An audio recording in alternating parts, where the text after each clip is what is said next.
Assalamualaikum warahmatullahi wabarakatuh. Halo sobat semua, jumpa lagi. Kali ini kami akan menginfokan mobil bekas Toyota Avanza tahun 2021 tipe G1.5 bensin automatik transmisi. Kondisi mobil terawat, unit siap pakai, supir istimewa, interior bersih dan rapi masih seperti baru, tarikan mantap, tanpa PR, melayani kas kredit dan tukar tambah. Spesifikasi sebagai berikut.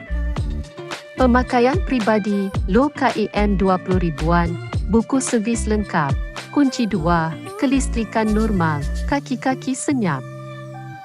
STNK dan BPKB perorangan, pajak panjang Disember 2023, bisa bantu BDN perpanjang STNK, pelat ganjil. Mesin halus dan terawat, boleh general check up ke bengkel resmi, garansi mesin selama 30 hari.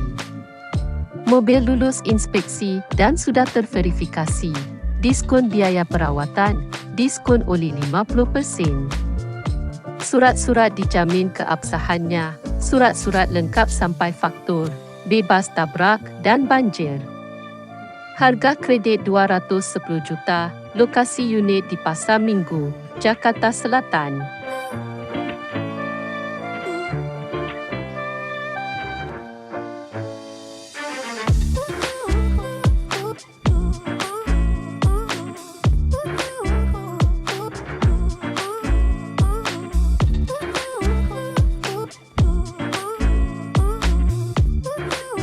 Sekian dulu info dari kami, semoga bermanfaat.